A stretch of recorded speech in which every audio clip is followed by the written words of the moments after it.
Episode 382. You know what it do. It is the Flex Zone Podcast, hottest sports podcast in the universe. Only place giving you sports how you want it when you need it. Continuing the Sports and Blackness series. Even with Black History Month coming to a close, we continue to celebrate the greatness of the black contributors in our industry. And what better way to use a baseball term to hit a grand slam than with our very special guest tonight. Of course, we're talking about that Lamar situation, all your NFL free agency, and your NBA news as well. And Durant is going to hand out his goofy of the week. The gang's all here. It's a new episode of the Flex Zone Podcast. Give you sports how you want it when you need it.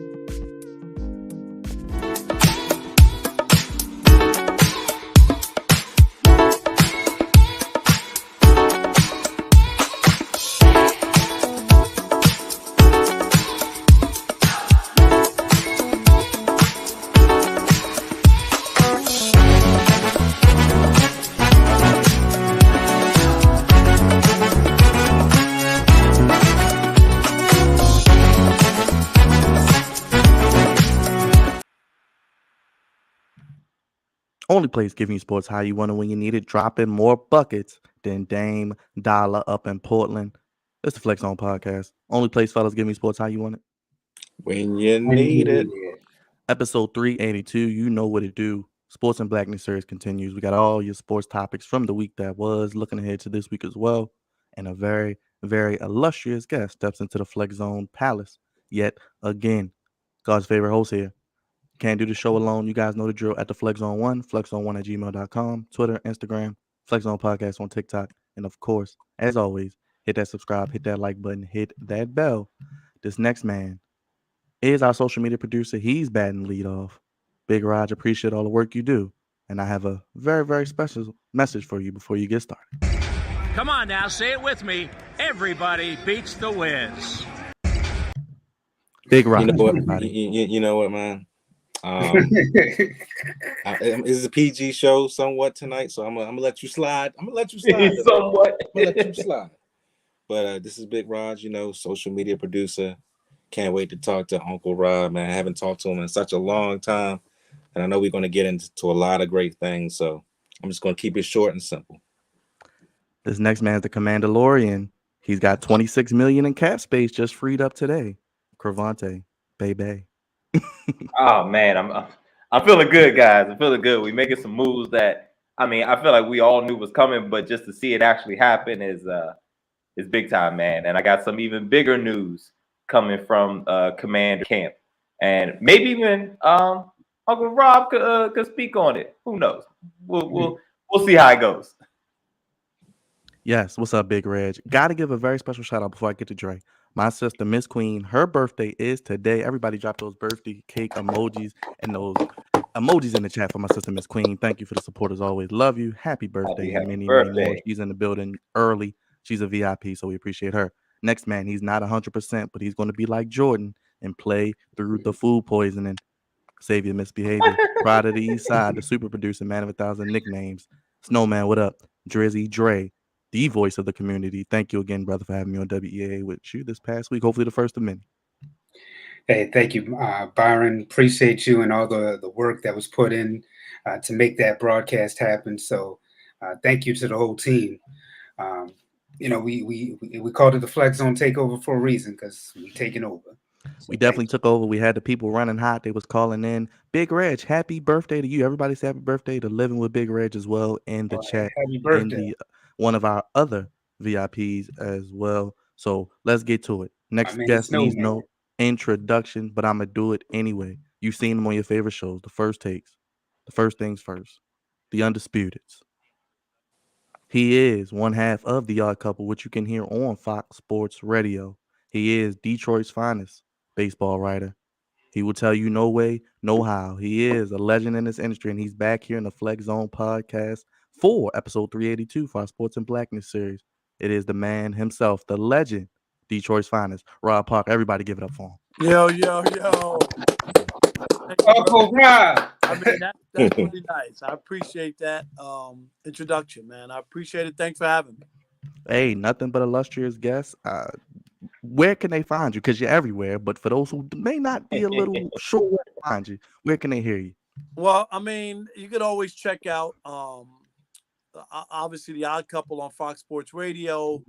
You know, I'm a contributor to the MLB Network. You could also check out my baseball site, which I'm very proud of, going into year number 3, MLBBro.com, where we cover black and brown major leaguers. We got a staff of 58 young brothers and sisters who love baseball. Wow. And about to kick off year 3. Man, we got a lot of notice, a lot of things happening with our site. So check that out. So those are places you could always catch me. And you could always go to my website, getrobbed.com, GETROBBED, getrobbed.com. Well, we appreciate you being on here yet again. We're going to get into it all. We want to start with our good friend Lamar Jackson, quarterback of the Baltimore Ravens. We're starting off hot, Uncle Rob. What are your thoughts on this situation? Reports are conflicting. He wants guaranteed money. He doesn't want guaranteed money, but the Ravens offered him money that would make him one of the highest paid guaranteed. He turned it down. What are your thoughts on this whole situation? How do you think it plays out? I'm not mad at him at all. I mean, Deshaun Watson got rewarded. He's won. Jackson has won 75% of his starts. I know he's been banged up and injured, and I think you should get paid what you should, where your value is. But are you willing to make the sacrifice to make it happen? Chris and I, Broussard thought he should have sat out at the start of the season and made them. That's the only way you're going to get paid. Sometimes you got to make a sacrifice. You got to make a team miss you and understand how important. If you look at all the Cowboys who have ever gotten paid, they've held out. And Jerry's always come back, crawling and signing them. I mean, Ezekiel Elliott's about to take a pay cut, but he got paid. What did he do? You miss a couple games, and they lose a couple games, and then all of a sudden they decide that they can't live without you. Emmitt Smith did it to Jerry Jones as well. So I'm always about you should be able to get what your market value is. And if Deshaun Watson could get a fully guaranteed contract, Kirk Cousins got a fully guaranteed contract, you can't sit there and say, well, nobody gets a guaranteed contract. It's not true. An owner can do whatever he wants. It's about how committed you are to getting what you want. That's why I always thought Patrick Mahomes did an injustice when he had the Kansas City Chiefs over a barrel. He should have got a fully guaranteed contract. When you're that young, you win a Super Bowl, you win an MVP, and you win a Super Bowl MVP. You should make them fully guaranteed and set the market for everybody else. And unfortunately, you know, after the contract by Deshaun Watson, other guys took less guaranteed money. Why would they do that? I don't understand that. He set the standard. I would have forced the other owners to at least follow that. Now, with the fully guaranteed contract that Lamar Jackson is seeking, do you think that he'll get that with the Baltimore Ravens, or do you think he'll have to go elsewhere to get that? Might have to go elsewhere. I mean, it's something worth fighting for. The style of play that he plays as a running quarterback, there's always a chance of being injured. You've seen he's been injured. He's played long enough without guaranteed money that he should stand up for it. I just think in the NFL you could get hurt on any play and wind up being in trouble and not getting paid and if he sets up and has a guaranteed contract, then he can play all out and do whatever he needs to do and not worry about his future. And I think that's real. And my follow-up question would be, what do you think the state of the Baltimore Ravens would be without Lamar Jackson? I mean, the whole team is geared around him. They'd have to punt and try something different. I think that they wouldn't be as good as they are when he's healthy. They win 75% of their games. How many people wouldn't sign up for that? He won a playoff game. We know that he can do a lot of things. He was a unanimous MVP in the NFL. It's only happened twice. He's a special talent. You don't want to waste him. You want to be able to utilize him. And if you could win a Super Bowl or even 2, even 1, my God, you know what I mean? You want to take advantage of that. And that's why I wouldn't play around if I'm the Ravens. They could play hardball all they want, but they're not the same without him. I think that is going to the crucial time is this week. They have 8 days, I believe, until they can apply the franchise tag. My question is, Do you think they might get something done this week? Do you think something might get done during the combine? What are your thoughts? Yeah, I just don't know where their heads are, and if they're, they have control of him. The NFL Players Association signed a terrible CBA with that franchise tag, which doesn't make any sense to me. I mean, it just puts all the power in the owner's hands, and I don't know how they ever agreed to that. It's a terrible, terrible situation. I know that they're like, well, you get paid the average of the top five salaries, but still you don't get a long-term contract, and it's only 1 year. And what happens if you get hurt or something happens? You're done. So I don't think it's a fair deal for players. Another question is, do you think Lamar Jackson? What team do you think Lamar Jackson might be best on if he does get traded? You know what? Good question. I really haven't thought about it or broke down other teams' rosters. He's a unique player, and he's super talented. And if you gear the offense towards him, you've always seen you can be successful in this league. And a lot of people keep thinking, oh, running quarterbacks, you can't win a Super Bowl and all that kind of stuff. Jalen Hurts was pretty darn close, and putting up 35 points in the Super Bowl and playing his butt off. And you saw he's mainly a runner as well, but can also pass. He played and looked great in the Super Bowl. And I think that's where people thought Lamar would be in that situation at some point by now. But the last couple of years, he's been derailed by injuries and whatnot. I wouldn't give up on him if I'm the Ravens. I would definitely sign the guy, give the guy a 3-year fully guaranteed contract, and try to win a Super Bowl. That's it. Give him big money for 3 years, and then after that, you can make a decision on if you want to re-sign him or not, or if he gets hurt or whatever. But I would do it. He's a young guy. He's not an old guy. He still has an upside. He just needs to stay healthy. But I think he's worth the risk. Do you think it'll be a mistake if the Ravens franchise him as opposed to signing him for a long-term deal? It wouldn't be a mistake. I mean, they have that power to do it. Whether or not he would sign it, you don't have to sign it just because they put the franchise tag on you. So that would be on Lamar if he wants to go that route or he refuses to sign that tag. But if I'm ownership and I got these cards that are in my favorite and they keep passing me, aces in the hole, then I'm going to use them, and they have it. So I'm sure if they can't come to terms, they'll use it.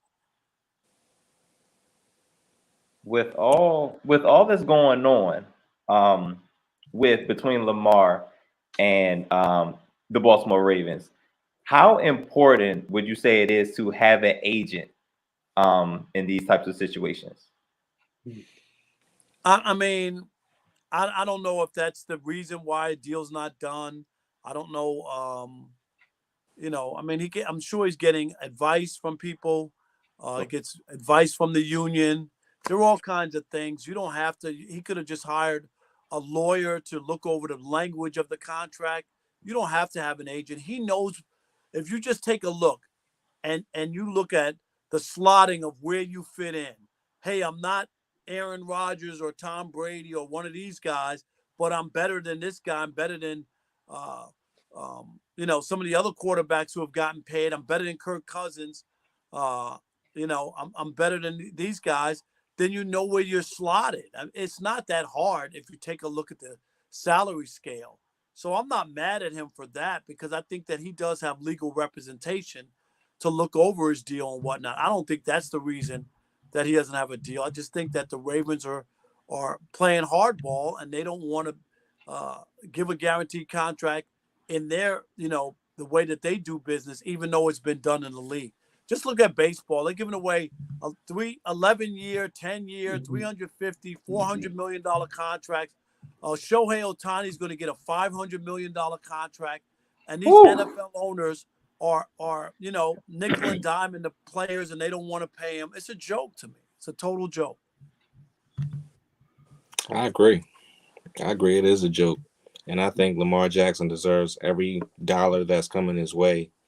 To be honest with you, as a Baltimore Raven fan, this whole process has been kind of really just disgusting. And I never thought it would get this far to the point where it has to come down to, he might get a franchise tag, but it just shows you that the NFL is a kind of a dirty business at times, and you got to get Well, what you it can is get a out of dirty it. business, but the players have contributed to it. The only reason that Yeah. that the owners do what they do to them is because the players have agreed to it. You saw baseball players stop the World Series in 1994. You want to make a change and make people realize that you're serious. You got to stop the money. NFL players won't stop the money. They won't stop the games. That's why they don't have good health care. That's why they don't have good retirement package. It's embarrassing. Like if you look at the NBA and Major League Baseball and the packages that the players get compared to the NFL, it's comical, comical. Yeah, I think Charles Barkley said it today that the players, the NBA players are making like the average NBA salary is $10 million, I Mhm. believe. So yeah, I mean, geared towards what the NFL players are making, it is highway robbery, but it is what they agreed to, though, like you said. No doubt. Well, Uncle Rob, I got to ask you, one of your frenemies recently retired, Tom Brady. He finally hung it up, I think this time for real, for good. Just you want to give a goodbye speech to your friend Tom Brady, or how you feel about his retirement? About time. Word. No, you know what? I think Tom Brady, he fumbled his exit from the NFL, and I think that he should have gone out after winning that Super Bowl in Tampa Bay. That's the way you want to leave the game, on a high note. You leave New England, you come down there, you win a Super Bowl, and then you walk away, and people are in awe of what you're able to do. A lot of guys can't help it. They stick around a little bit too long. Last year, Tom Brady, to me, I would have fired Todd Bowles for letting Tom Brady hijack the team, undercut his authority with the other players. He took a 10-day vacation during training camp, unheard of. He would have never done that to Bill Belichick and the Patriots. He missed a walkthrough to go to Robert Kraft's wedding in New York and didn't go through the walkthrough. Who does that during the season, to go to a wedding and miss the walkthrough with your teammates? He was a total distraction with his divorce, which was very public. Yeah. I just thought that Tom Brady got away with a lot of stuff that other players, they would have never tolerated from anybody else. And Todd Bowles didn't check him and let him know who was in charge. They got all the coaches there fired except Todd Bowles. How is that good? But that was Tom Brady and what he was able to do. And everybody has respect for him. He had a great career, but it's a team game. And once you let one guy uh, act above everybody else, I think that's when you wreck a locker room, and you divide people to say, what about that? Other people have issues going on in their lives. You think Tom Brady's the only one going through marital problems or having a divorce or having issues at home? Most people have to work through it and continue to work.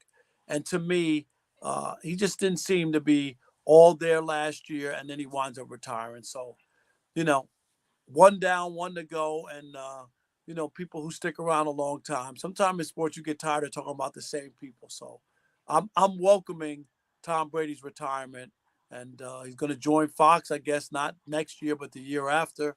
So good for him. But I'm not sad to see him go. Shall we get into our his other frenemy, Byron? Go ahead, Dre. I threw the oop to you, brother. Go ahead. It's on the list. All right. Well, we got to ask you about LeBron James. He just recently passed Kareem Abdul-Jabbar for the all-time scoring leader. So, what are your thoughts about LeBron right now? Nothing's changed. I have him on my list as number 2. He's had an unbelievable career, to play 20 years, to be able to stay healthy, to do what he's done. It doesn't change anything. When Kareem Abdul-Jabbar was the all-time scoring leader, nobody thought he was the GOAT. And I'm talking about NBA basketball, not his total basketball career, high school and college, which Kareem has an unbelievable legacy. Same thing. No one ever mentioned Karl Malone as he was the number 2 scorer. Nobody said, oh, yeah, he should be in the GOAT conversation. He's the number 2 scorer. It's a longevity thing, and he was been able to LeBron to stay healthy, to play 20 years. It's an incredible feat, but I don't think it signatures anything or elevates him. He's still the faute, and that means finals failure of all time because LeBron has 6 L's in NBA Finals, which is the most for any former MVP in the history of the NBA. Tom Brady's the luckiest of all time, and LeBron is the faute. Remember that. you know, Uncle Rob. It brings me back to the days that you and Skip Bayless used to just go hard on LeBron James. That was hilarious, very hilarious. Oh yeah, those were the days. No doubt about it. No doubt. Okay, so we got to ask you then. What are your thoughts about the new Lakers team since the trade deadline, and will they make the playoffs? Well, you got the report today that LeBron has a serious injury that could sideline him for multiple weeks, is what they're saying. There's only 20 games left, so that's a sad break. I mean, sad situation because he, they came back big time. Dallas, and I look at that game as a collapse by Dallas. They can't play any defense. Since Kyrie got there, they're 1-4, 1-3 when him and Luka play. I mean, they can't stop anybody.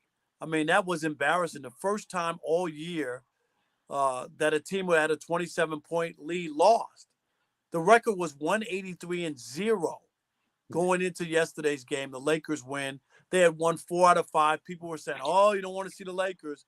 But every time you mention the Lakers or you talk about the Lakers, the first thing you always say is, if LeBron and AD can stay healthy, like you have to put that qualifier all the time.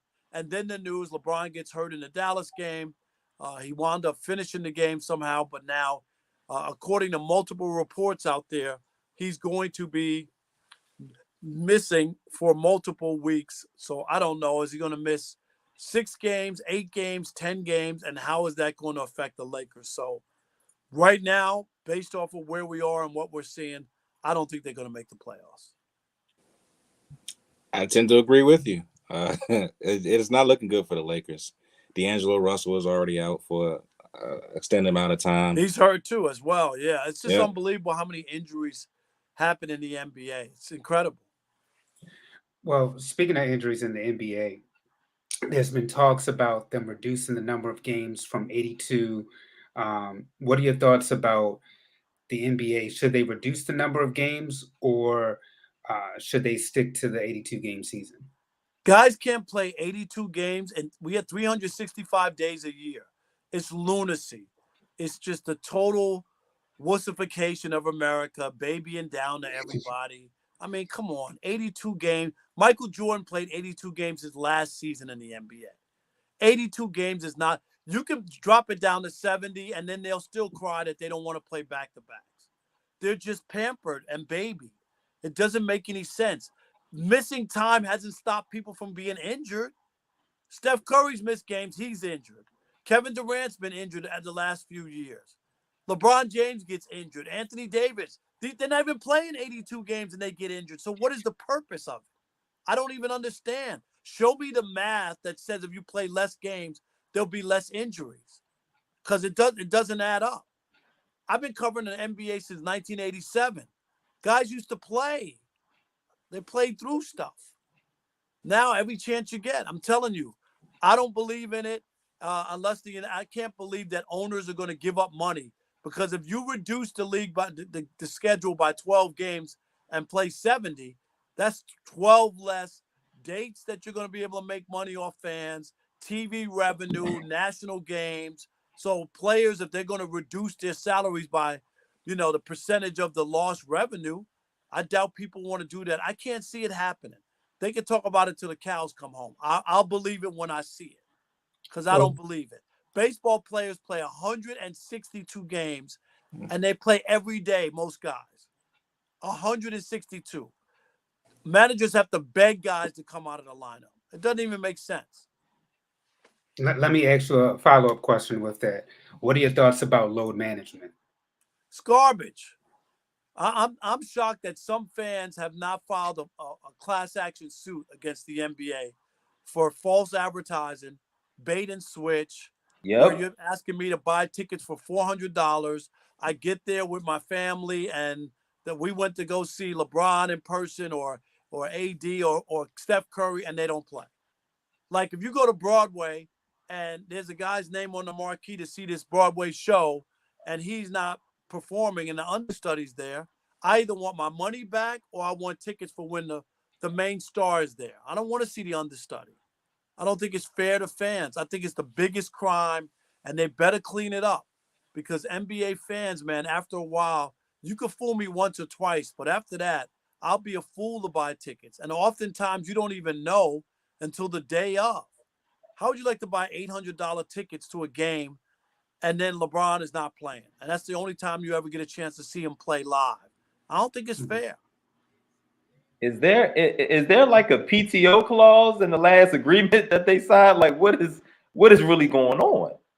I just don't know. I just think, and they blame the team. Oh, the team don't want me to play. Stop it. If Steph Curry said I'm playing tonight, ain't no trainer going to tell him, or front office person, that he can't play. It's garbage. The guys don't want to play, some of them. It's just, I don't even understand it. To play 82 games a year out of 365? What? When I started covering the league in 1987, they used to fly coach. I was on the plane with the players. There were no private planes. They didn't have 10 masseuses. They didn't stay at the best hotels. They used to get, I'll tell you how far back I was with the league. Back then, players used to get $50 a day for meal money. And My the heaven. writers who worked for the National, guess how much money they got a day? $51. The Woo! writers got more money than NBA players back in 1989 or 91 back then. Believe it or not. Wow. So what you think about the mid-season tournament they keep talking about? Garbage. More garbage. More garbage. It's all garbage. That's some soccer nonsense. Nobody wants that. Play the season. Don't make the season irrelevant. That's why people don't tune in. That garbage All-Star game we saw, the lowest rated All-Star game ever. Who wants to watch non-competition? You might as well scrap the game if you're going to do that. People turned it off. I was looking for a Golden Girls marathon on Lifetime. I mean, I'm not watching that. So who do you think has a worse All-Star game? Because we here on the panel think that clearly baseball has everybody beat with their All-Star game. But do you No think doubt. Because you know why? They play the game for real. They don't throw the ball slower or underhand and let you hit it. They still can compete and try to get the guys out and whatnot. By far, baseball is the best. Football is terrible. And the NBA is headed that way too. I mean, they're playing flag football now to put something on. Can you imagine NFL players playing flag football? Like, I mean, but that's what the things are kind of turned into. no, but it end the game. Same thing. Even the NHL plays a terrible All-Star game. You know, hockey's usually low scoring. Those hockey, they play like 3-on-3, and the score is 15-11. That ain't a hockey game. It's a joke.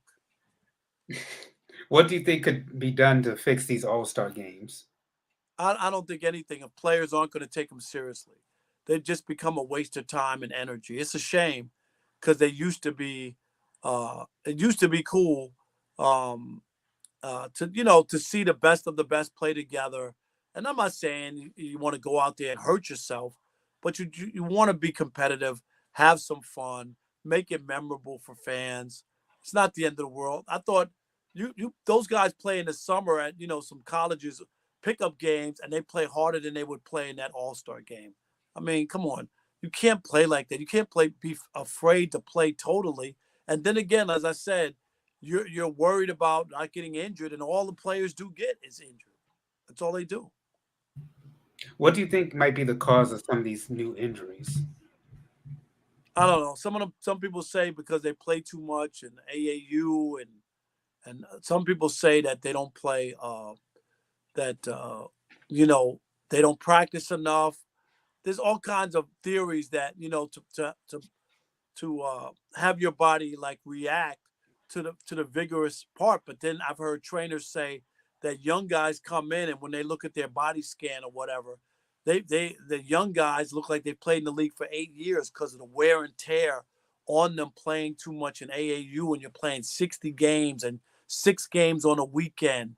I mean, the legs only have so much pounding you could do on them. So I think it's a shame, but I don't know what they're gonna do, how they figure it out.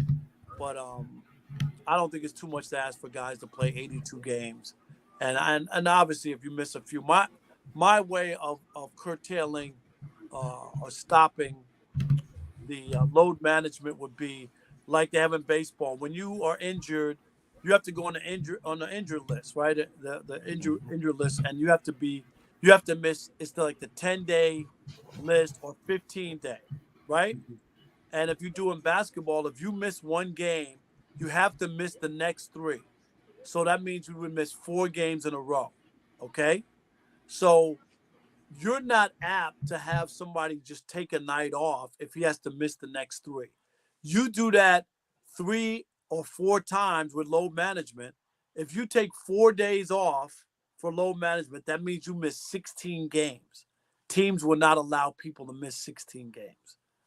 That's the only way I could do it. So if somebody's really hurt, they got time to get healthy. And if they're not hurt, they have to really think about, do they want to miss the team's next 3 games? And that would stop people from load managing.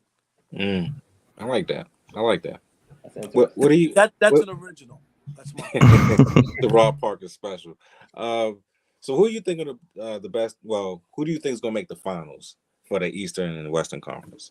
I mean, Denver has a good team, obviously, but you would think if Kevin Durant's healthy and what the Suns have, they've been to the finals 2 years ago. Chris Paul is trying to win. You got Devin Booker, Ayton. They got at least their top four players are as good as anybody's. So you look at them, you look at Denver, and in the East, you got Boston again, Milwaukee are probably the 2, maybe Philadelphia. But if I had to pick right here, right now, I'm going to say Milwaukee and Phoenix. Well, since we're still talking about basketball, what were your thoughts about the Brooklyn Nets now that they've broken up Kyrie, KD, and James Harden once playing? Trash, garbage. I mean, they're irrelevant now, and they got a lot of good young players, and people just want to watch basketball. That's fine, but I mean, to me, it's a shame because they were 18-3. They were right 18-3 before KD got hurt. They were rolling. They were balling. They had something going, and Kyrie gets selected for the All-Star team and thinks that's his chance. The power play will force the Nets into a deal. I don't blame the Nets. You can't depend on Kyrie. He's derailed them year after year. I wouldn't have bent and given him a contract. If you can't depend on him when he doesn't have a contract, what is going to happen once you give him that contract? You won't have any way of fighting back. And so I think they did the right thing. Once you realize this guy is not going to cooperate and play and try to help you win a title, and he wants his money, he wants to get paid, you send him away, get the best deal you can. And then after that, I guess they decided, since they're not going to really be able to compete for a championship, you might as well get rid of Durant as well. So it's a shame. I'm always mad that we never really got to see that. I don't think they even played, when they had Harden. I don't think they played more than 20 some odd games together, which is unbelievable. And then Durant and Kyrie were hurt or COVID. It's the biggest failure and disappointment in NBA history that we never saw them healthy and play together. We saw the year that Kevin Durant stepped on a line and almost beat the Bucks single-handedly. Kyrie was hurt. Harden was lame and hampered, and they still almost won that series in 7 games. They might have gone to the NBA Finals that year if they were healthy, but we never got to see it. Uncle Rob, I gotta ask you some baseball stuff. They got new rules. They got the pitch clock. The bases look like pizza boxes. What's going on with the baseball? I mean, how you I don't feeling like looking at the season? I love that there's no more shift. I think the shift took too many hits away. You hit the ball up the middle. There's a third baseman up there taking hits away. that means there are less people on the base pass. We need runners. We need action. We don't want everything to be a home run or a strikeout. So I like that there's no more shift. I don't like the pitch clock. I really don't. I don't know who that's for. Baseball. To me, if you're a fan of baseball, when you go to the ballpark, you expect a 3-hour game. I don't know who are they making this for. For people who don't like baseball, baseball's not a 2-hour game. It's not. So I don't know what they're striving for in that sense.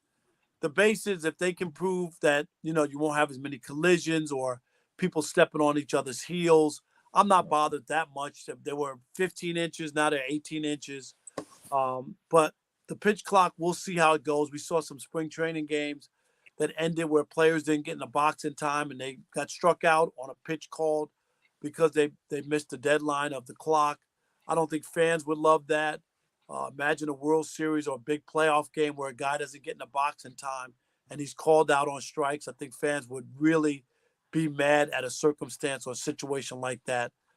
So I'll have to warm up to the pitch clock, but I don't like it. What are your thoughts about some of these big deals that have been going on, such as Aaron Judge, Manny Machado, Bryce Harper? Baseball's loaded. Baseball's loaded. There's nothing but money. Baseball has 162 games, 30 spring training games, a long playoff and World Series. There's so much money to be made, and players get paid in baseball. Fully guaranteed contracts. At the last minute, the Padres offered Aaron Judge $400 million. He took the Yankee deal for $360. Shohei Ohtani with the Angels is going to be a free agent after this season. Mark my words, the bidding will start at $500 million guaranteed. That's where the bidding will start. I'm not saying what it'll wind up being. He's an international star. The revenue he'll bring in from Japan will almost pay for most of that contract. It's just they'll have broadcast rights, broadcast the games in Japan. The merchandise, whatever team he goes to, will sell an unbelievable amount of merchandise that Shohei will be wearing that uniform. There's just so much money. Don't forget, down there in the D.C. area, Juan Soto turned down $440 million from the Nationals. Like, think about that. 440. That guy's in his 20s. What is he, 24 years old? Can you imagine turning that down and then going to the Padres and hitting 230? You better get it back together because you may never get it. If they would have offered me that, if there wasn't a pin in the room, I would have cut my finger open and I would have put it in blood. Are you kidding? $440 million. I'm signing that. We wouldn't be doing this interview if that was the case. Oh man, can we ask you about since you spoke about DC, the Commanders and that whole situation? They hired Bieniemy, but they might be getting sold. Dan Snyder is saying it's just a lot of goofiness going on in DC with the football team. Yeah, I mean, the Bieniemy thing bothers me more. Just like all these other coaches got jobs and they didn't call plays, so they kind of make Eric Bieniemy feel like he needs to learn how to call plays in order to get a head coaching job. I just don't like the way, the NFL, the first black coach in the history of the NFL, you guys know? I mean, you guys are young. What year was that? Anybody know? Pop quiz. Don't Google it. What year was the first black coach in the history of the NFL? 90-something. 90. I'm going to say 93. 1989. Art Shell with the Oakland Raiders. 1989. Hello. Wow. So there's always been a problem. And then you have, I've argued with talk show hosts that think that, race doesn't play a factor in these jobs. If race didn't play a factor, why do they have the Rooney Rule? Yeah. You know why? Because white owners wouldn't even interview. At one point, 10 coaching jobs would open and black coaches would get 0 interviews. Forget about a job. 0. Can you imagine that? And I always ask people and tell them, the National Hockey League is 98% white. If you had 75% of the coaches in the NHL being black, wouldn't you look at that and think something was off or weird? You would. Mm-hmm. So why would you look at the NFL and not think that there's something weird where almost 70%, 71% of the players are black, and you have 4 black coaches. Terrible. Matter of fact, last year, at one point year, there were more black managers in baseball than there were black coaches in the NFL. Think about that. Because you have 0 black owners in the NFL too, and you still have 0 black owners. Yeah. No doubt. Terrible. What do you think could be done to fix that? The coaching ranks, what you could do is players stop going to play for organizations that don't have that don't promote and have the black players' interests in hand. If you stop going to some of these owners and stop playing for them, I'm talking about especially free agency, not draft, but free agency. You refuse to go there because of their hiring record or their front office or the way they treat it. I mean, I know Houston, they hired 3 black coaches in a row, but I think almost like after what they did to the 2 previous ones, they almost felt compelled to do something to kind of not make it look so obvious, because they ran both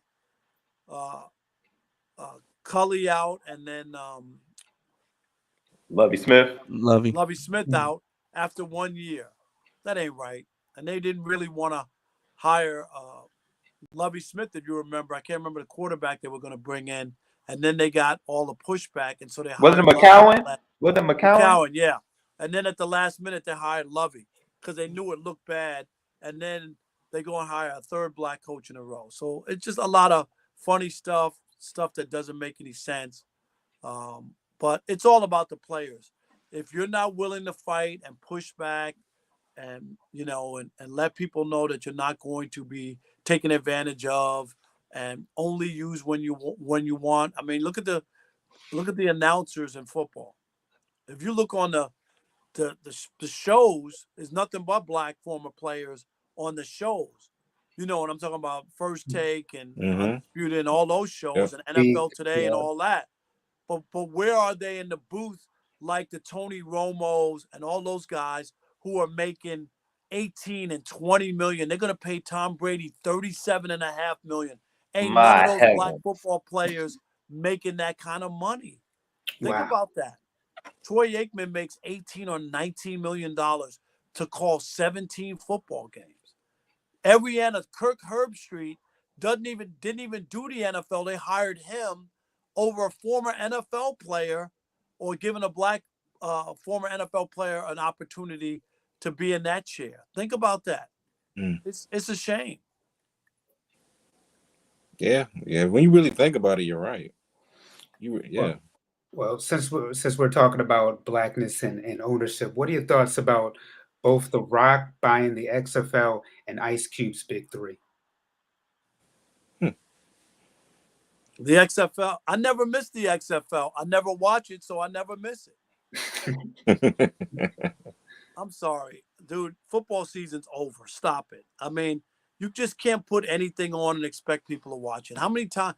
In Detroit, the tallest building is the Penobscot building. The Rock should take all of that cash and that money that he has, go up to the top of the Penobscot building and throw it off.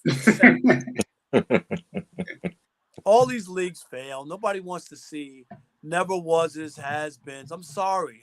I'm not mad at guys who want to get a job I'm sorry. People want to see the best of the best, and they keep doing it. If you want to make it like it's a minor league football league and put it in Albany, New York, and New Haven, Connecticut, and you know what I mean, in towns like that don't have professional teams, I'll buy it. But when you're trying to sell that in major markets and act like it's pro football, the ratings were terrible. The ratings were terrible for the XFL. And that was for week 1, when usually you get some curiosity. They're only going to go down worse. So they can keep trying. They think that you could put anything on and fans will be fooled and think that it's an extension of the NFL season. It's not NFL football.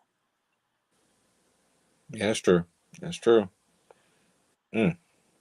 So you guys could take those jerseys that you guys bought and take them back. Okay. Nah, we don't have any of those jerseys. I'm about to say, I think the only jersey we got is Lamar Jackson, and we're holding on to that barely. Oh, There you go. boy. Uncle Rob, the Detroit Lions turned it around last year. Can they bring the city of Detroit a championship, a Super Bowl championship in the next 3 to 5 years with that No young core? way, no how. How's that? No way, no how. I ask you Oh, every man, time you come on, man. They And actually you are know good what? this year. And this is the worst part. And shame on the Lions, shame on you, that the Lions turned around. Jim Caldwell, when he was coach, went to the playoffs twice, was 11-5, 9-7, 9-7, and had one losing year. Everybody else, it wasn't good enough. You got to get rid of Jim Caldwell. And then Dan Campbell shows up, and they go 9-8, and they don't make the playoffs, and everybody's celebrating. The biggest game of the year was in Carolina, and they got punched in the mouth. That was the game that was going to determine whether or not they were going to make the playoffs in their own with it in their own hands. So I'm not going to celebrate Dan Campbell. I'm not going to celebrate the Lions not making the playoffs. Let me see another year. Give me year 2 where everybody is expecting you to do something and you do something. If they make the playoffs next year, then it was real progress. If they slip back, then it was one of those years that just kind of happens every so often. 9-8 and no playoffs is no reason to celebrate. Well, speaking of playoffs, the Baltimore Orioles. Do you think that the Baltimore Orioles can make the playoffs this year? They had a great run last year. I was impressed. Again, can you build off of what happened? If you remember, the start of the season was awful, and then out of nowhere they started winning. They got young players. They got some pieces there. You know, baseball's all about pitching, and they have to get good enough pitching. But can they build off of what they did a year ago? That I don't know, because it was so unexpected, and you don't know if people can repeat that. And it's different when your season is over and you're playing with no pressure. There's no pressure to win. All you're doing is going out, playing ball, executing, and having fun. Once there's an expectation level, can you continue that? And that's what happens, and that's where people fall by the waysides. Once there's an expectation, once people think the Lions are going to win the NFC North, they go 6-11. You know, like that's what you have to watch out for. So in the case of Baltimore, we'll see. I mean, I don't have them penciled in making the playoffs, but I was impressed by their run last year. All right, and let me follow up with the Phillies made the World Series. Do you think that they can repeat, or do you think that another team will make the World Series instead? The National League is going to be tough. I mean, the Phillies had a great run. They fired their manager, Joe Girardi, made a great run, made it to the World Series. The Mets are there. The Braves are there. The Padres are loaded. I like the Padres coming out of the National League. If you wanted me to pick, the Dodgers are loaded. There are a lot of good teams in the National League. I think you have to look at Padres, Mets, Dodgers, and then Phillies, Braves. I mean, those are the top 5 teams right there.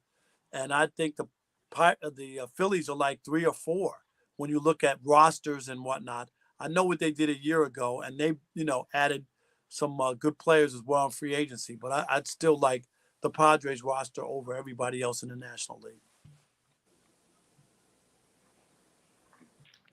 All right. So, all right. I'm a DC fan. I'm a Commanders fan. It looks like Daniel Snyder's going to go down kicking and screaming. What in your time covering the sports, mainly the NFL, have we ever had a situation that's this messy and possibly going to get worse amongst owners? I don't think it's going to get messy. I mean, I know people are thinking that something's going to happen. I think he'll take all of his money and go on home. Remember, it's not a birthright to own a team. It's a club. You got to be voted in. You could be voted out. I just don't think he wants to go that route. I think you want to get out because you got your own issues and stuff. So once they start, if you want to have people with discovery and looking through your emails and your phone messages and all that kind of stuff. I don't think you want that. Daniel Snyder doesn't want it. I don't think the league owners want it. I think eventually he'll sell, take his money, and go back home. Do it quickly, please. Get him up out of there. Uncle Rob, for the people, once again, let them know how to keep up with you, how they can hear you and Chris Broussard on the Odd Couple and your websites once again to keep up with all the work you do with your various endeavors. Yep. Make sure check out the Odd Couple, Fox Sports Radio, 7 to 10 East, 4 to 7 Pacific, Monday through Friday. Our clips are on YouTube. Check out my website, mlbbro.com. Also a contributor to the MLB Network. And, I teach at USC. My website, personal website, is GetRobbed, GETROBBED, GetRobbed.com. Yes. And you go there with your hands up, GetRobbed.com.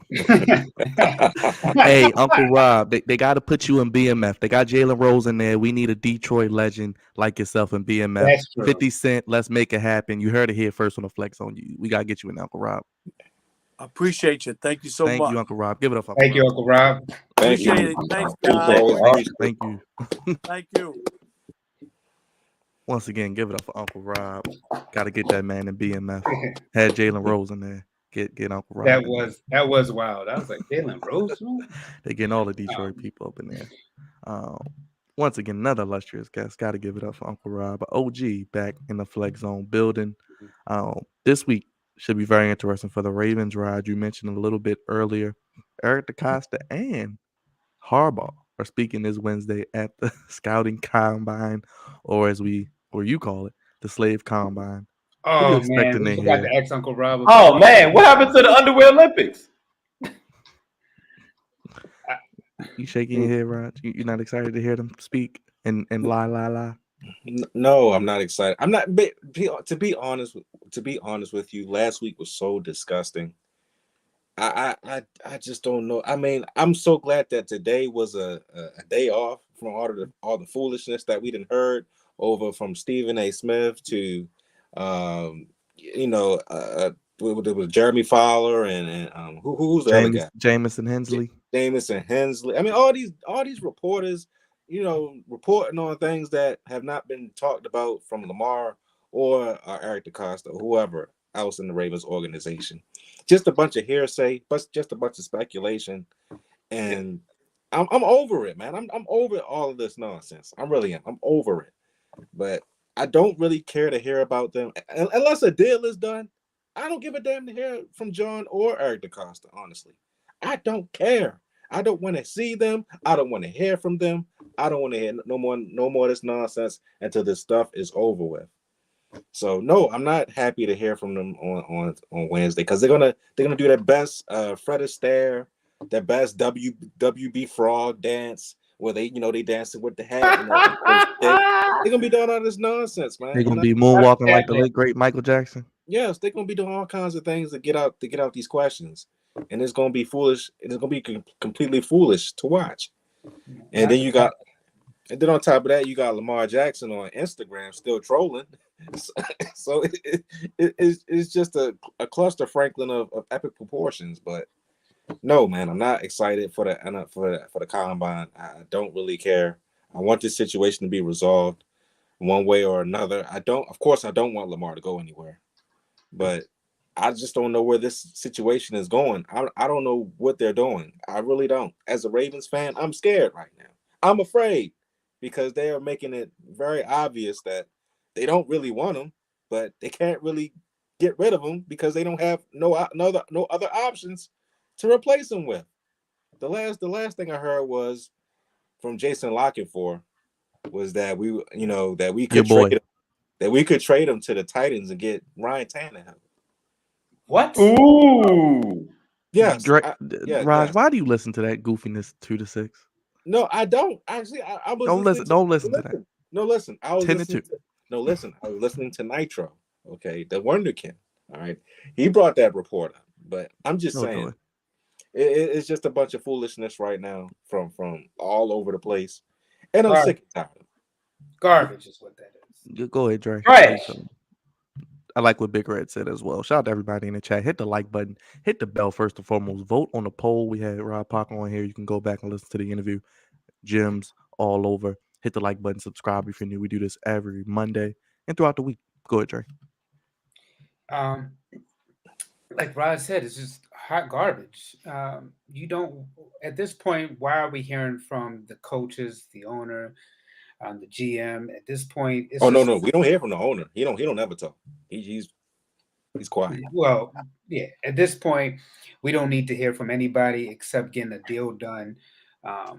Because at this point, it's just about getting our quarterback and seeing what help they can provide for as the Baltimore Ravens, especially with a free agency and the draft coming up. We need to be all in getting our quarterback signed. Because, like Rod said, if they don't have a quarterback, they're doomed. And Ryan Tannehill, he's not going to save the Baltimore Ravens at all. Save. Hey. You need Lamar Jackson in there. Lamar Jackson, because to me, honestly, within that own division, Lamar Jackson is the only one that can compete with Joe Burrow. And then in the AFC, he's still going to make them contenders. And the Ravens actually have a good shot to me to still win a Super Bowl, not just because of what Jalen Hurts was able to do, but just thinking about the AFC in totality. I mean, Lamar, like they said, he's proven to win 75% of his games. He's beaten already. He's beaten Patrick Mahomes. He's come close to beating Josh Allen. No, he beat Josh Allen. Well, I'm saying in the last matchup. I'm just going by like recent. Okay. He beat Joe Burrow, so they're right in there in contention to me. So I don't understand why it's taking so long. Get your quarterback, lock him in, because you see how teams are. If they don't have a quarterback, you can be set back for decades. Ask Washington. So, Devontae, what do you think happens? Dre just irritated me. What was the question? If you were the GM, we're going to hear from him and the coach on Wednesday, Harbaugh and DeCosta. How are you feeling? Do you feel like they're doing this because the combine is where you're going to get all your offers? Because all the teams are going to be there, Cravante, wheeling and dealing. No, that's absolutely what's going to happen. What other time are you going to be? Are you guys all going to be in the same place at the same time, doing the same thing? Just sitting around watching. Is Lamar available? Just say, hey, man, number 8. What's going on? What you want for him? Do you want anything? Are you gonna let him go? What's up? Like, everybody gonna be wanting insight. It's at least it's gonna be a handful of teams, maybe plus some, that's gonna be, trying to rub elbows, rub shoulders with DeCosta and them. But I mean, at this point, I feel like the writing's on the wall. You need to do right by Lamar Jackson and the city of Baltimore, because listen, I mean, even though Dre was being a goofy, he's absolutely right. When you don't have a quarterback, that's how this game works. If you don't have a quarterback, you spend your whole time looking for one until you find one. And once you find one, you hold them. You grab them and you hold them. Put a ring on it, or maybe more so, he'll put a ring on you. You know what I'm saying? That's how it's supposed to work. Otherwise, you'll be in goddamn purgatory in this here NFL league. Because listen, it's always at least 16, about 16 teams, 15, about half the league looking for a quarterback every year. Well, speaking of quarterbacks, Cravante, we salute you, brother, because your boy, Mr. Wentz himself, has been... Get him out of here! Freeing up $22 million in You damn right he did. For the Washington Commanders. You damn right. How you feeling, my guy? Does this mean you guys are going after a free agent quarterback, or you're going to draft a guy? What do you want to do? Eric Bieniemy's the OC.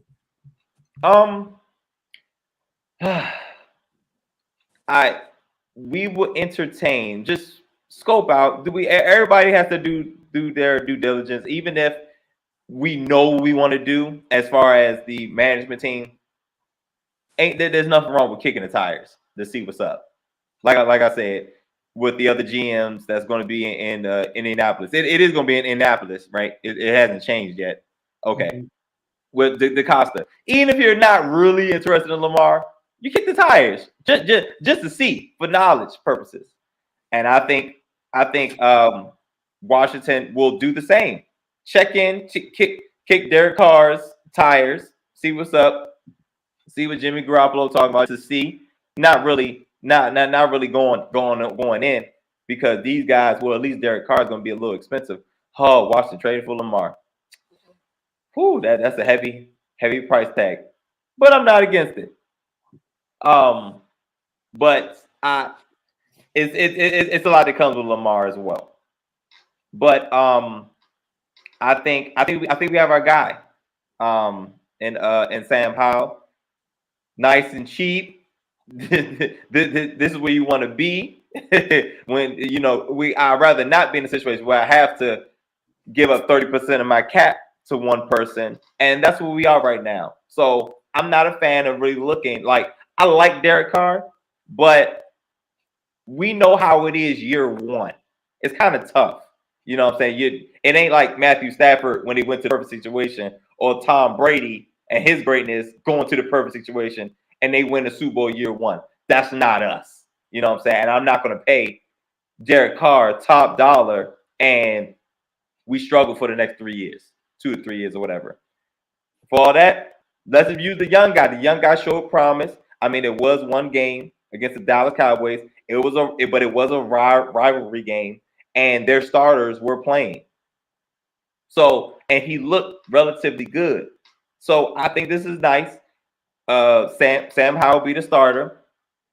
Eric Bieniemy, year one. Listen, let's look out for one another. let's make the absolute most of this. So I think we have, for the near future, I think we have our guy. I like what Sam Howell offers to the team, but it's the offensive line that I'm worried about. That I feel like I'm worried about every year. Every time we talk around draft time, Byron, I say the same thing. I'm worried about the offensive line. So the young guy has some talent, but the offensive line has to hold up.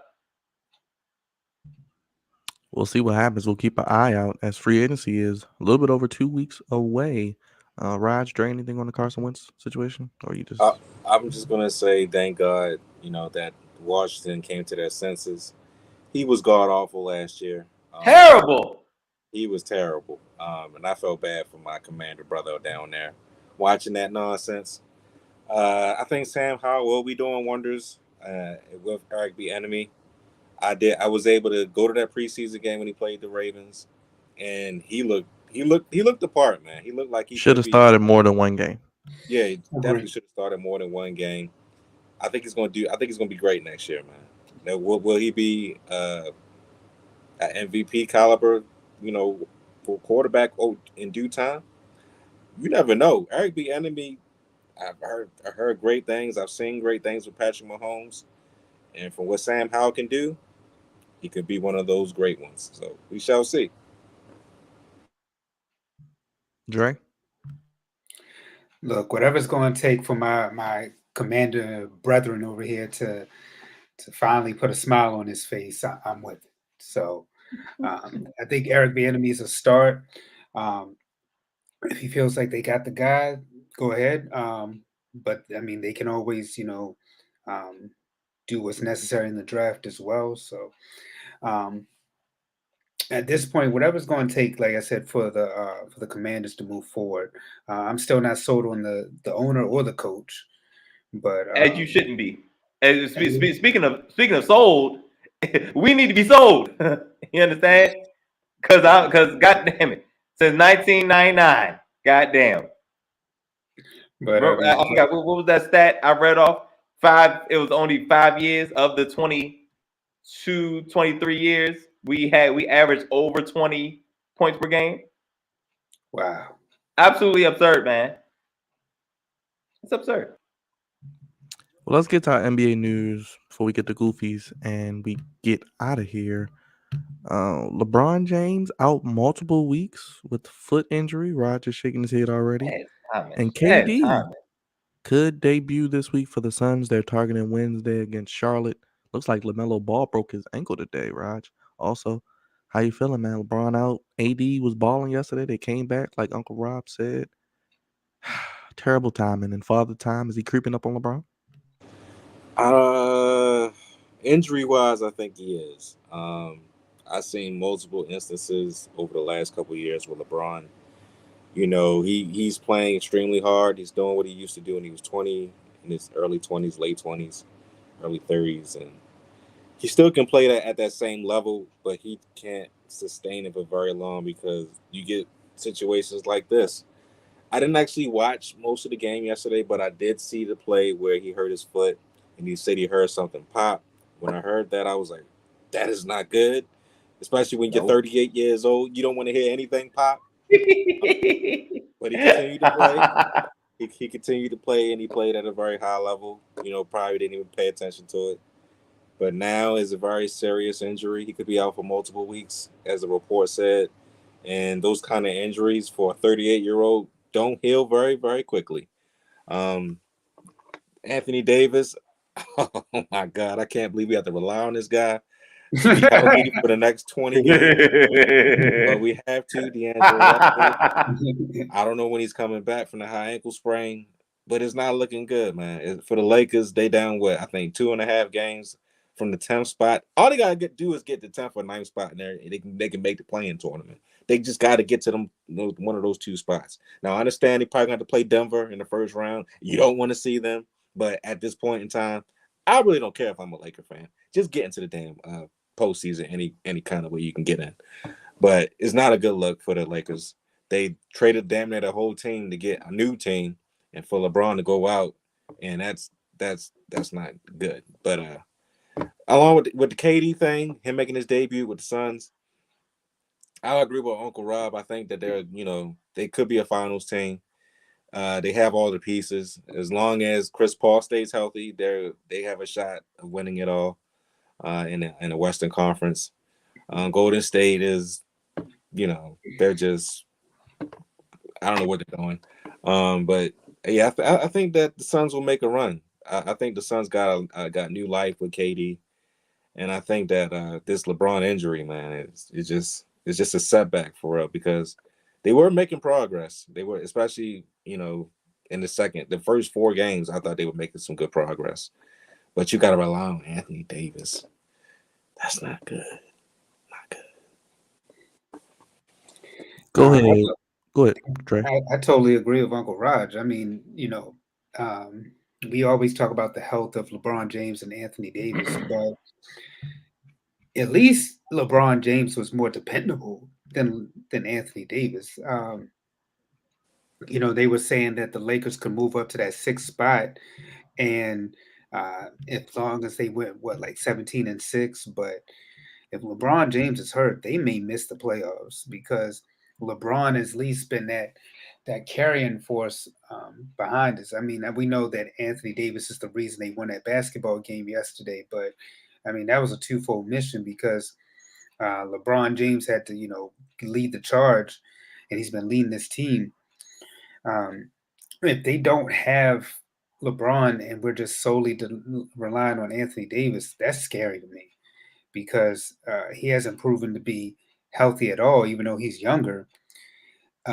So we'll see what happens, but hopefully LeBron is only out a few games and not too many games. As a matter of fact, the Lakers they had the schedule pulled up. They play Memphis tomorrow. so that's in Memphis. It might get ran off the floor, Raj. I can see an ass whooping coming from a mile away. I'm hoping the behind whooping isn't coming. Who else do they play, Dre? Matter of fact, I'll look at the schedule my damn self. Oh, here it is. They play, like Byron said, they play Memphis, then they play OKC. Looks like That's a big game, OKC, because they're right on each other's heels. And they beat them before um, too. The When OKC. LeBron well, broke the they play record. Orlando, then they play Golden State, Memphis again, the Raptors, the Knicks, the Pelicans, Rockets, Dallas. Looks like they played the Magic again, the Suns, OKC, back to back with the Bulls, and then they conclude. It looks like with the Mavericks again. Um, Mm. so it's possible for them to go, but like I said, without LeBron James, it's very hard. Some of these teams are definitely winnable, against maybe they can split with the Bulls. The Suns, I don't see them beating the Suns. Uh, oh, and Golden State is a maybe, depends on the injuries there, and same thing with Memphis. But it's possible, but without LeBron, I'm just not sure how this team fares. It looks like between really where the Lakers are and the 7 seed Golden State, it's only 2 games. And Golden State is staying afloat without Steph. So it's going to be interesting. Can Utah hang on? Can Minnesota get Karl Anthony Towns back? What do the Pelicans do with Zion? Does Dame Lillard get hot for the last couple of weeks and score ridiculous numbers every night? The Thunder, do they just tank it, pack it in? We'll see. Cravante, how you feeling? Mm-mm. Oh, wow. King Trent TV. Hey, what's going on, man? The Clippers own the Lakers in the regular season. Nah. I think that's the last little glimmer of hope just went away because I think Dre said it. LeBron James was the constant here. He was the only thing. He was the only constant throughout all the goofiness. LeBron James continued to show up. You knew what you had in AD. I think somebody said it. If he grimace, it's 3 weeks. All right. Damn. And every time he goes up for a rebound, he comes down, he gets fouled, he hits the floor. There you Don't go, do breath. Cravante. Big Rich. Absolutely, just absolutely not. Do not hold your breath. And now, like Rod said, it's on AD.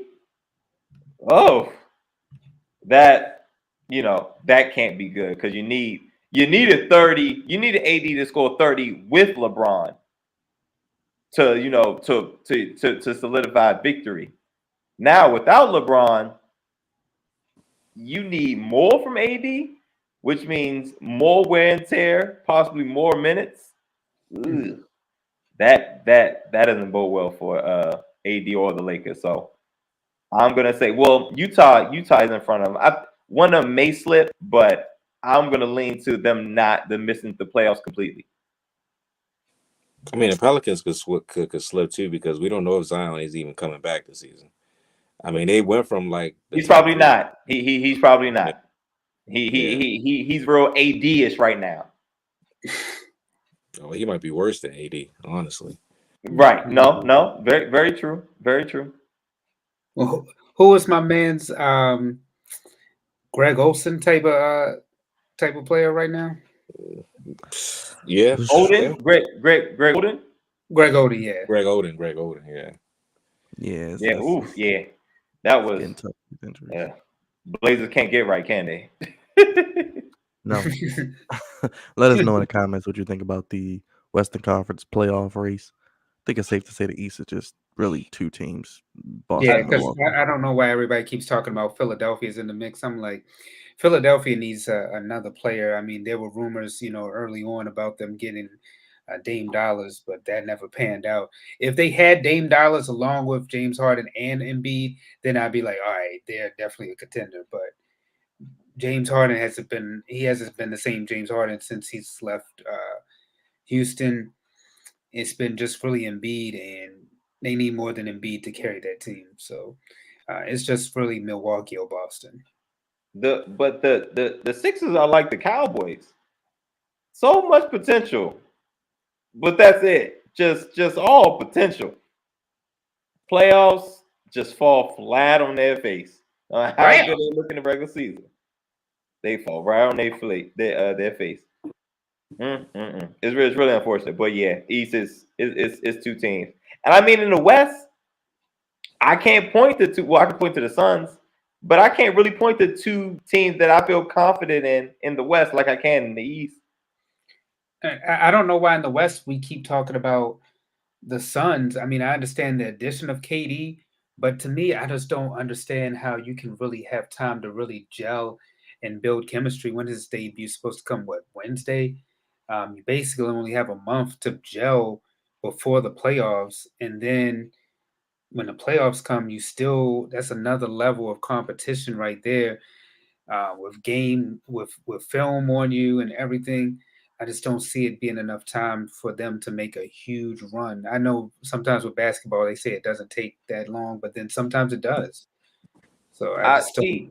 I think so. To that point, very point, I was going to say, basketball. It does not take that long. What's going to kill the Suns? And I'm just saying, just from on paper and the players, but injuries are a real thing.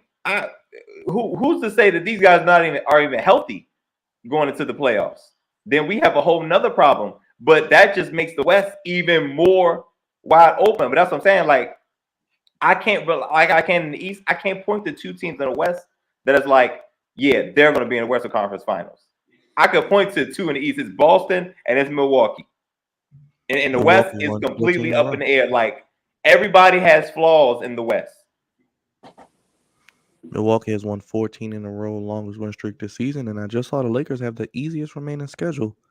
What does According to that mean? ESPN. I don't Nothing. know. It's a I mean, What does that mean? Hey, Karate, it don't mean a damn thing. That's well, Easiest remaining schedule. Sheesh. one thing that does mean something is Cravante's Goofies of the Week. Cravante, before we get to your Goofies of the Week, somebody special got something new for you. Let the people know what Goofies of the Week are. Oh yeah, let's go ahead and jump right into it then. Um, Welcome, good people, to Goofs of the Week, sponsored by the Flex Zone. Appreciate you guys for giving me a little bit of time to let me tell the good people what I thought was goofy this week in particular. So I have two levels of goofiness that I deal with. We deal with the low level goofiness. During football season, this was, Jet Green, Packer Green. Low level goofy, it's usually just it's funny. We laugh about it, we joke about it, and it usually stays there. But in quite a few instances, the goofy has piled on, I guess I can say, and gotten worse. And it turned to a high level goofy, which is the cardinal sin red goofy. This is when the goofy has gotten out of control. It's no longer funny. We have to congregate. We have to get together. We have to talk about what's going on because it's too much. It's absolutely too much. It's beyond funny and it's beyond repair, but we have to do our best to talk about it and bring awareness to the goofiness that's going on in the hopes that it will no longer be goofy. And with that being said, Cravante, before you go, yes, welcome to Goofies of the Week. Gosh, something wrong here.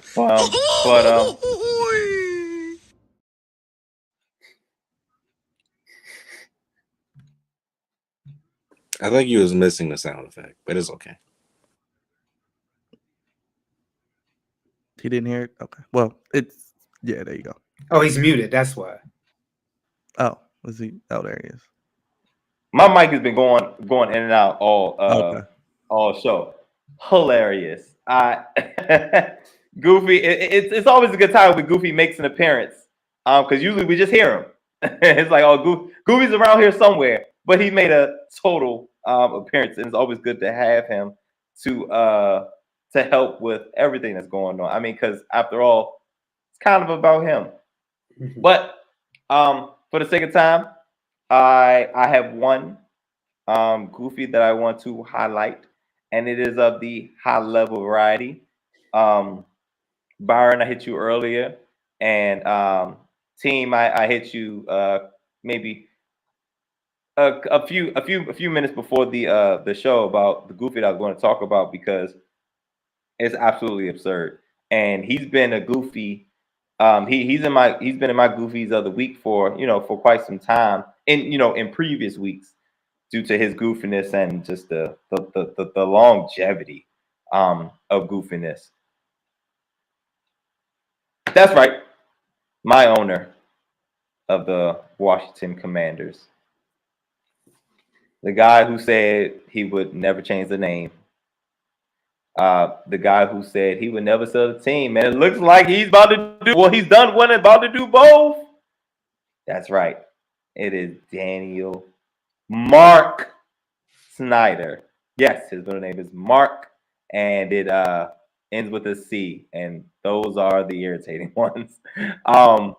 So his Hey, brother. my Latin brother's name is Mark. I'm sorry to say. I'm sorry.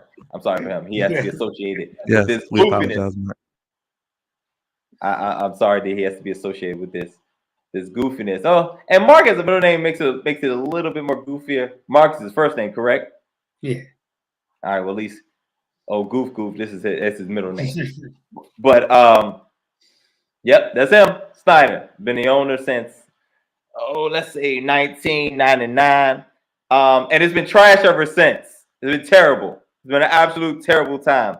We get a good year every 6 years. It's absolutely god awful and garbage and absolute trash. And then we get a light as Commanders fans or Washington fans. We get a little light. Daniel Snyder is selling the Washington Commanders.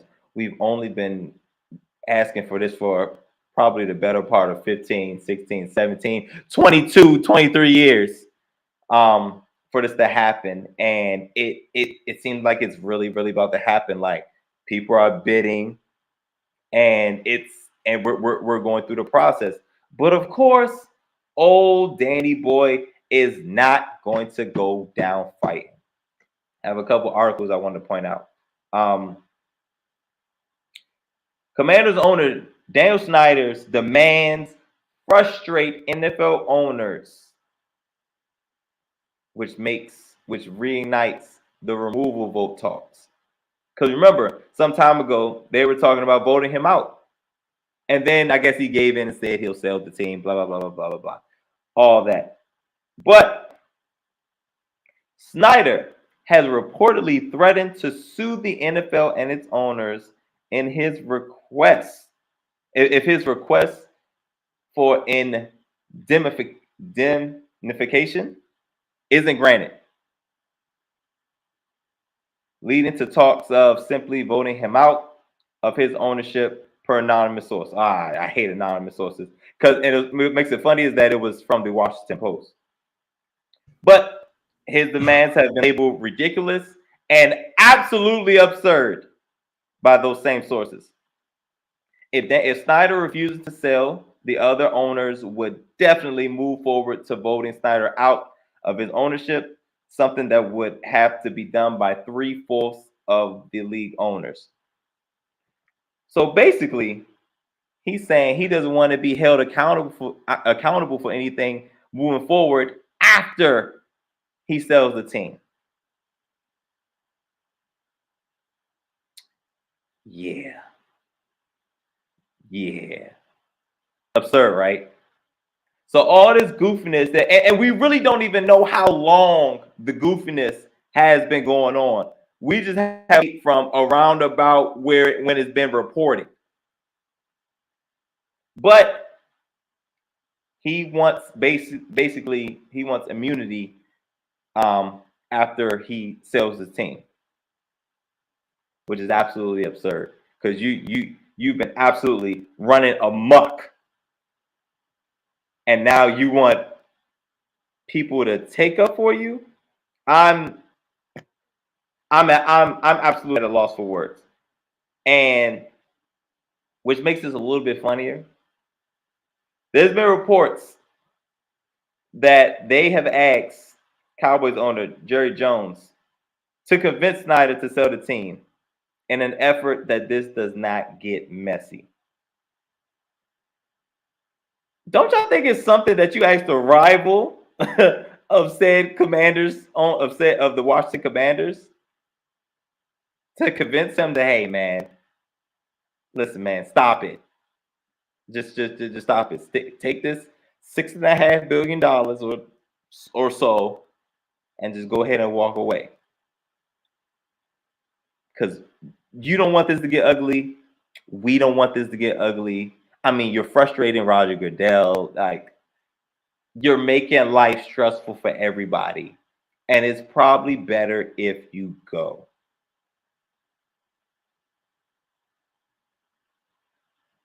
And also, kicker. Apparently, he has the ability to lock out Jeff Bezos from even bidding for the team. More backstory. Jeff Bezos owns the Washington Post.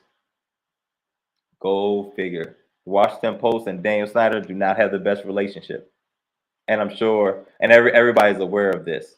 But Jeff Bezos is not even allowed to bid at this point. And I'm trying to figure out, what power do you have as the seller in this situation? This is not a regular seller. You're selling because you're trash and nobody wants you around.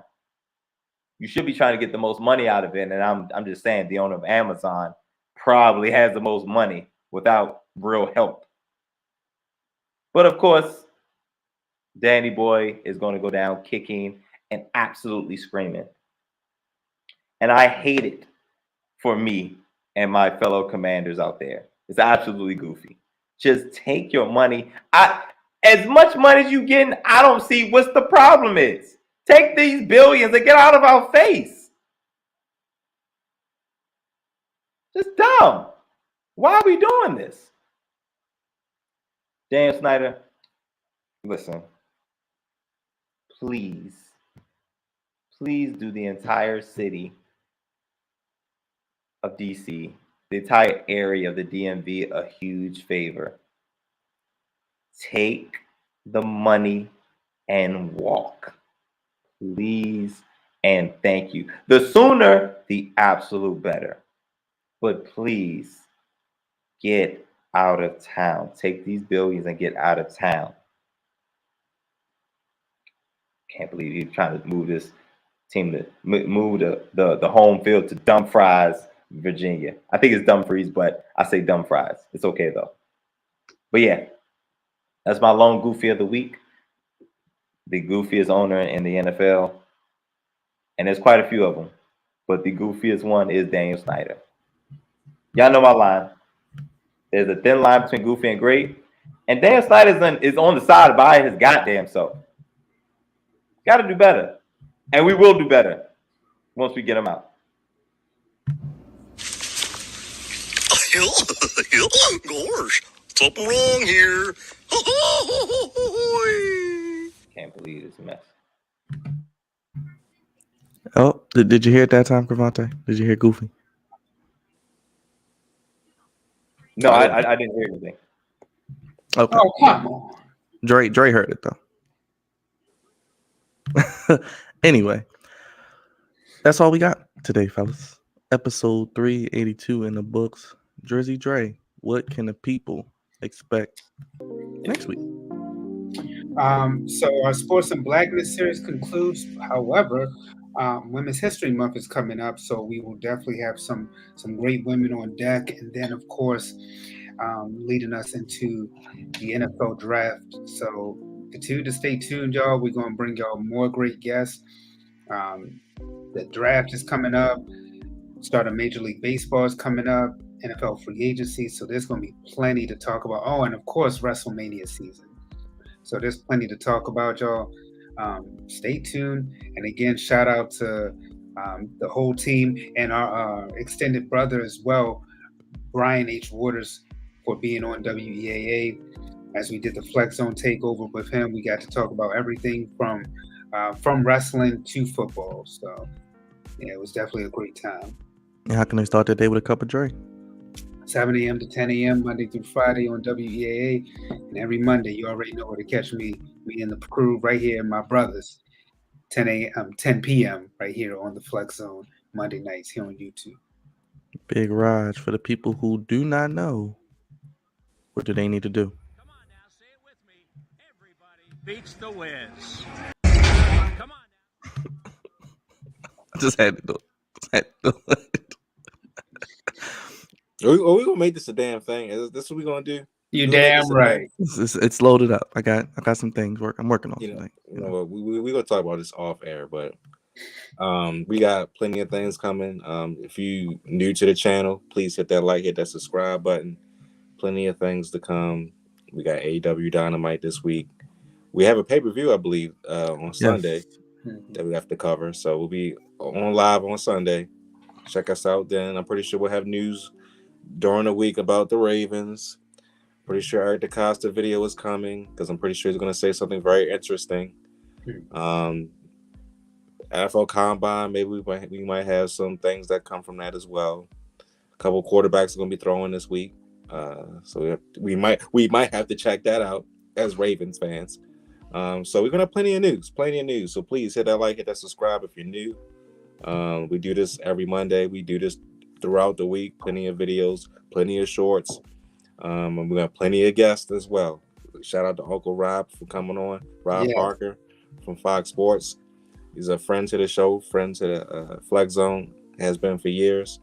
And we have, plenty of things going on. So if you're new, stay tuned for more. Yes, we got AEW on Wednesday. We'll recap what EDC and Harp say at the Combine. Got a Revolution preview and prediction video coming at some point. And Sunday, we'll be live for Revolution. Leading into Monday, God's favorite host birthday celebration. We'll be live. We'll be here. As I Hey, celebrate my birthday Yeah. on the Flex Zone. And That's we'll right. probably, You'll be turning what? The big 40? considering Wow. how long AEW pay-per-views are, we'll probably be on there Sunday night as well. Until Sunday you're night and 40. Monday. Yes. Yes, we'll bring it in on there because we're going to be on there for probably at least 4 hours. But you know how Tony Khan does it. Executive producer Andre Melton, senior producer Cravante Hurd, the Commandalorian, captain of the Goofy Ship, Big Raj on social media. Next week, episode 383. Wow, 383 episodes. Sports and Blackness continues. Hit the like button, hit the subscribe button, hit the bell. Again, shout out to Uncle Rob Parker for being here on the Flex Zone podcast. Sports and Blackness continues as we head into Women's History Month. Only place fellas giving you sports how you want it. When you need it. FlexZone1@gmail.com, Twitter, Instagram, the Flex Zone 1, Cash App, the Flex Zone 1, and of course, TikTok, Flex Zone Podcast. For Raj, Dre, and Cravante, God's favorite hosts, throw up your ones and acknowledge us. Put the kids to bed because we gone. Peace. Peace.